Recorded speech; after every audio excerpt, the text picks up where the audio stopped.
This is Italo, Italy's private high-speed rail operator and the first of its kind in mainland Europe. Services launched in 2012, competing with both airlines and incumbent state rail operator Trenitalia, with the company operating a fleet of AGV and Evo branded trains in the present day, providing 93 services a day covering 54 cities as of 2019. I managed to secure a bargain first class or Prima Class fare from Rome to Milan with Italo, so I'm looking forward to trying it out and showing you why they're a great choice for high-speed rail travel in Italy. And now, let's get this show on the rails.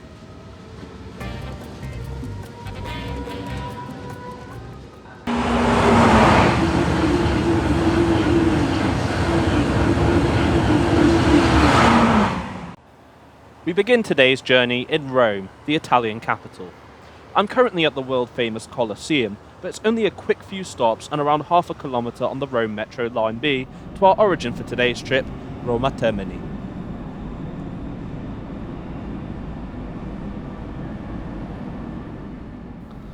The origins to this rather impressive station date back to 1863, albeit as a temporary station.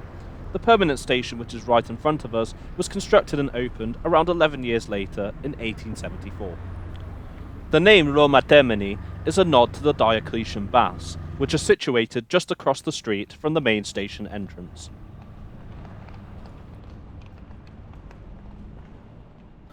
This 29-platform megastation is truly worthy of being Rome's main station, seeing over 180 million passengers a year in normal traffic. Despite these impressive statistics, this is only the second busiest station in Europe, that title belonging to Paris Nord in France. Eagle-eye viewers may notice on the clock next to the luminous billboard that it's actually 7 AM, which you wouldn't believe from the large amounts of people and the majority of the station's many shops being open. The station has 3 levels, all of which contain a nice variety of shops and restaurants to prepare you for your onward journey. The bottom one provides links to the metro, whilst our level links to Rome's extensive bus and tram networks, as well as the main city centre.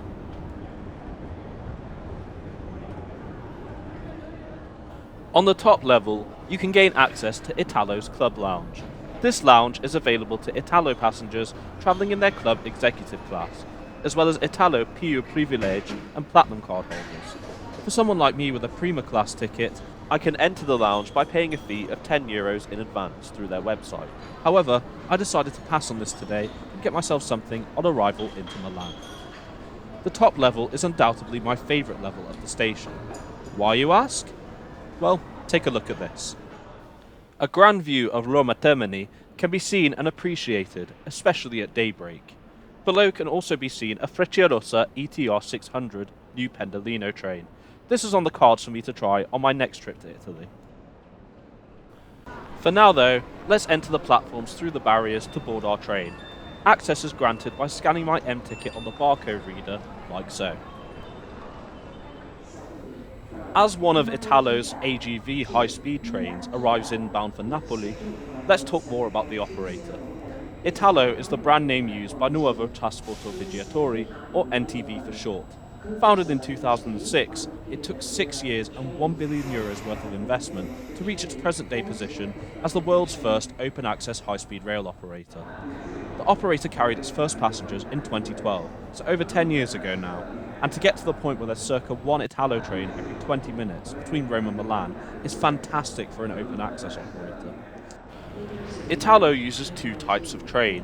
26 ETR 675 Evo trains from Alstom entered service from 2017 to expand its fleet and serve new destinations such as Venice. Our train today, however, is one of Italo's legacy AGVs, or ETR 575, also built by Alstom, albeit between 2008 and 2012. The initial design of these trains can be dated back to the early 2000s, when Alstom was aiming to provide a successor to their world-famous TGV design, with the AGV prototype and tests being developed solely at Alstom's expense. Despite this, Italo so far is the only operator of the AGV. 17 of the fleet were built in France, whilst the remaining 8 were built in Italy. Fun fact, when I first started using Italian high-speed trains around 4 years ago now, the AGV was actually the first one I ever rode. and since then I've just been absolutely mesmerised by it. What do you think of the design of these trains? Feel free to let me know your thoughts in the comments below. But for now, let's get on board. For my journey up to Milan this morning, I'll be in Prima Class, which is one of 3 so-called travel ambiances offered by Italo, which I'll explain later as the trip goes on. For now, let's take a seat and go through today's route. Our AGV train originated from Naples, around an hour and a half away from Roma Termini by high-speed rail. This is the second fastest Italo route between Rome and Milan, only making intermediate stops in the 2 cities at Roma Tiburtina and Milano Rogoledo, via Florence and Bologna, but not actually stopping there. We then arrive into the train's final destination of Milano Centrale after 3 hours and 15 minutes of travelling, and we are scheduled to arrive in Italy's second principal city at around 10 to 11 this morning. This is going to be a great trip, and I'm so glad you're coming along with me for it. So sit back and enjoy the ride.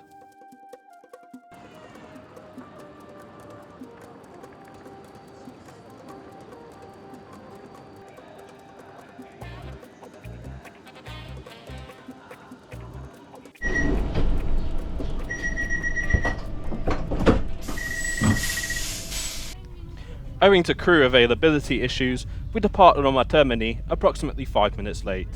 Not the greatest start, but we should be able to make up that delay en route.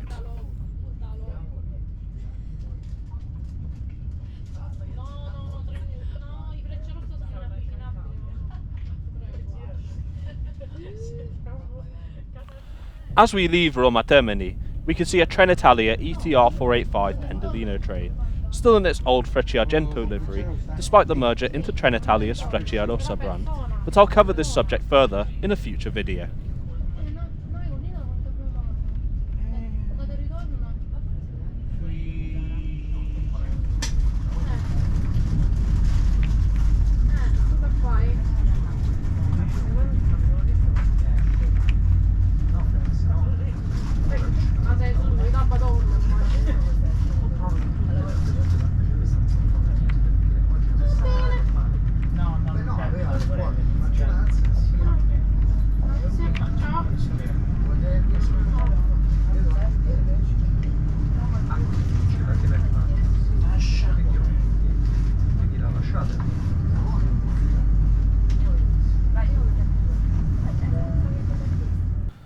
Our first stop, 6 minutes after leaving Roma Termini, is Roma Tiburtina, located in the northeast of the Italian capital.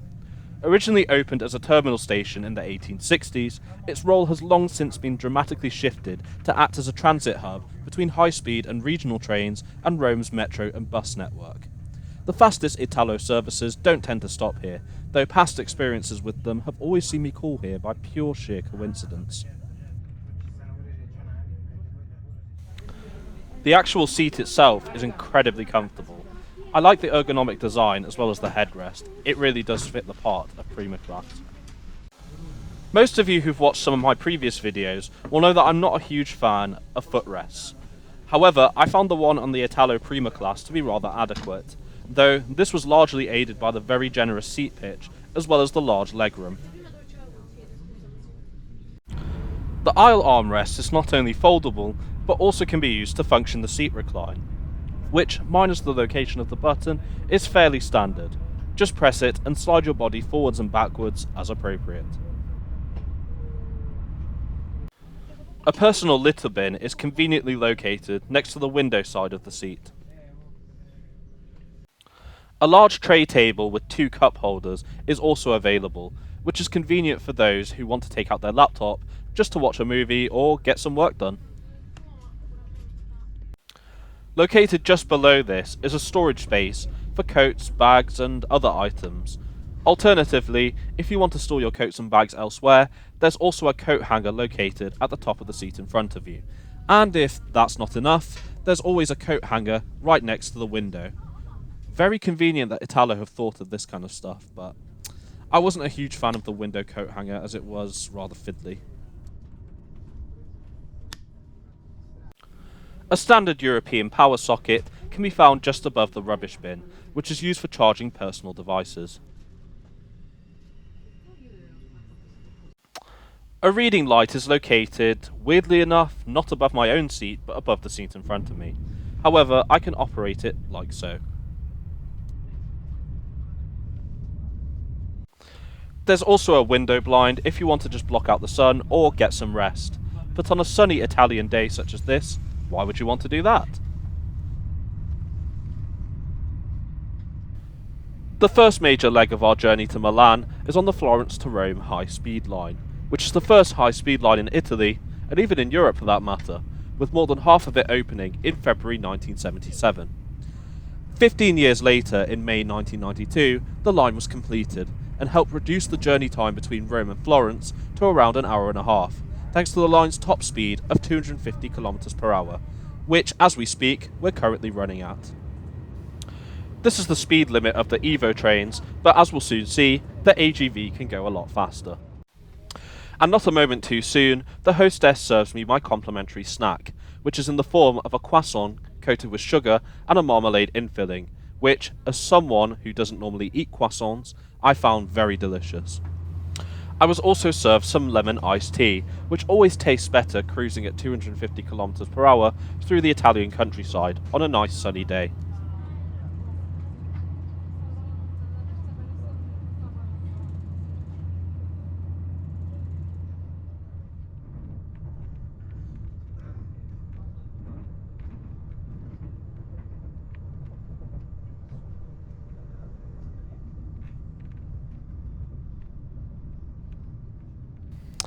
Almost an hour and a half later, having left the high-speed line, we now find ourselves navigating the suburbs of Florence, as well as its many stations, Villa in Statuto being one of them, which takes its name from Florence's homonymous district.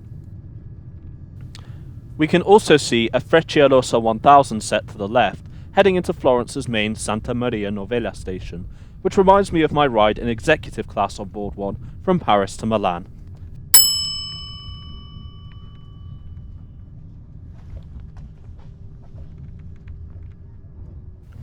This rather large station is Firenze Castello, the last station we passed before joining the Bologna to Florence high-speed railway.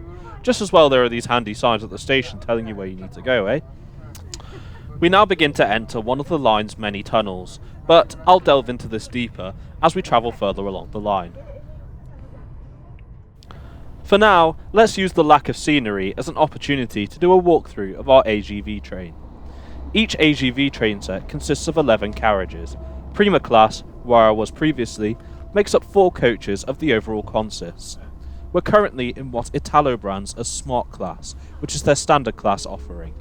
Fares start here as low as €20 on the Rome to Milan route, which, to be honest, is an absolute bargain.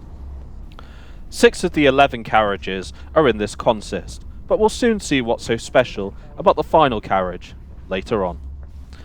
As I headed into the vestibules of the next carriage, I made a brief stop, as I did notice something that was a bit interesting. Unlike Italo's main competitor Trenitalia, Italo has vending machines on board its trains, en lieu of the traditional dining car. The vending machine on the other side is for the provision of hot drinks, such as coffee and hot chocolate. Moving on, we find ourselves in Coach 8, which contains the wheelchair accessible toilet, but I'll look at this later on.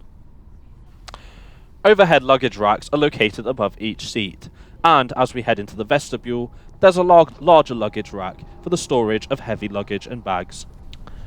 Delving deeper into our train, we can see one of many standard toilets. Another one is located right opposite that one. At the end of the train in Coach 11, we find Smart Class, albeit with a bit of a twist. This is Smart Cinema Class, which on the above screens typically shows a movie for passengers, accompanied by the appropriate ambience. However, there didn't appear to be anything show-stopping on today, just the Italo logo with today's route.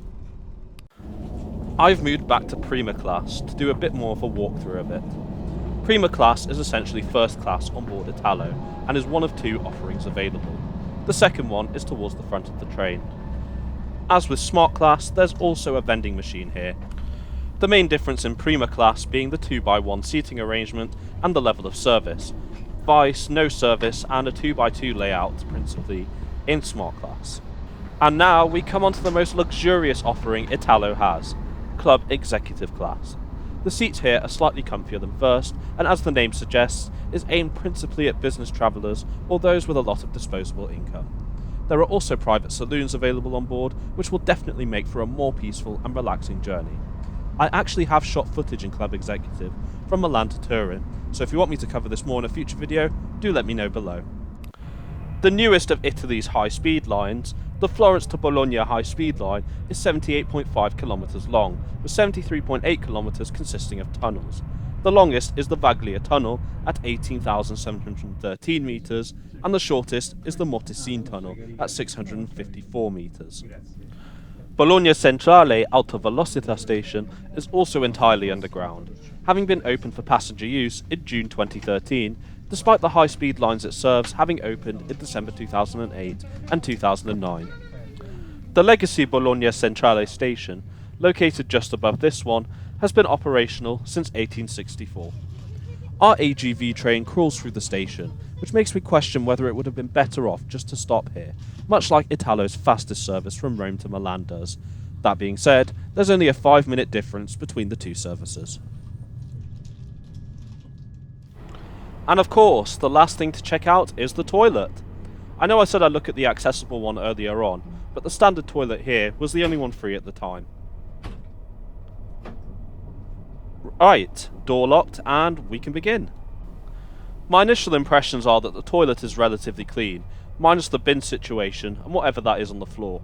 Though, to give credit to Italo, despite this being one of the first services of the day, the train was relatively busy, so you can't really put the blame on them. Next to the sink is a shaver socket, accompanied by a coat hanger located on the door.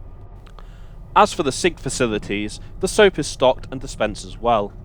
The tap is sensor operated and took a while to get going, but it got there in the end. And finally, the dryer works and flows well as it should, meaning that I'm going to give the toilet a big thumbs up. Right, time to get back to my seat and complete the final leg to Milan. The third and last high-speed line we travelled over on today's route is the Milan to Bologna high-speed line. Opened in stages between 1997 and 2008, the line runs parallel to the historical north-south railway between Milan and Bologna, itself following the ancient Roman road, the Via Emilia. To the left is the Autostrada A1, which the line follows for much of its length. This is the oldest European highway and the most important in Italy. Another thing to mention is that despite the Bologna to Florence high-speed line having a maximum speed of 300 km per hour, this is the first time on the trip that the train actually reaches its top service speed. Even though the AGVs can go a lot faster, around 360 km per hour, they're limited in service to 300 km per hour, which is the top speed of high-speed services in Italy. There were project plans in place to increase this to match the new top speed of the Frecciarossa 1000, however, these proposals were subsequently shelved over time.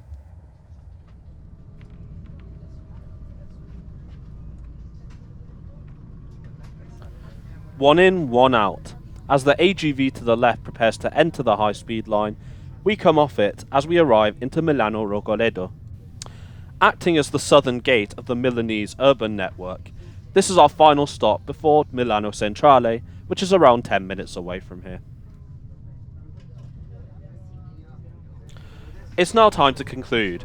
Overall, Italo is truly an incredible way to get across Italy, and is really fierce competition for the Italian state rail operator, Trenitalia.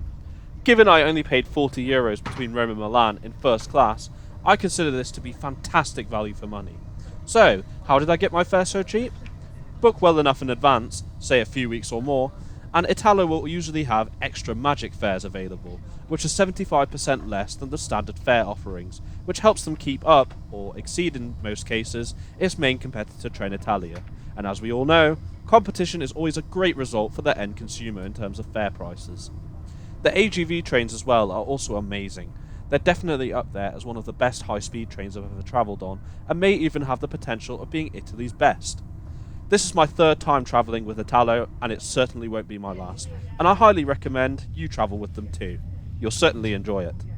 Well, that's it from me. Now let's alight from the train, and welcome to Milan!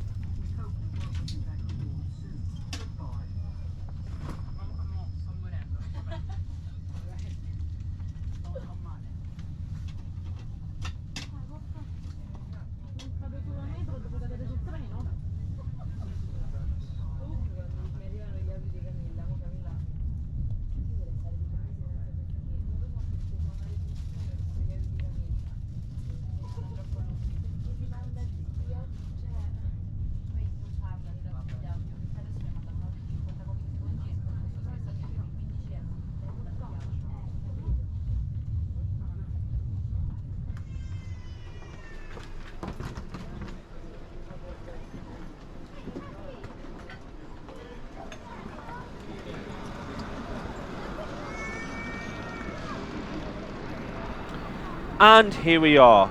Welcome to Milano Centrale station, one of the finest railway stations in Europe, if not the world. I really do hope you've enjoyed the video today, and thanks so much for coming along with me on this ride. If you did enjoy the video, please do give it a like as well as share it, as that really does help the channel to grow. If you're new to the channel and want to see more content such as this, why not consider subscribing as well as enabling notifications, as I upload new videos every Friday at 5 PM. I've got about an hour to kill in Milan before my next train, so that of course leaves time to look around the stunning Milano Centrale station. Absolutely mesmerising, both inside and out.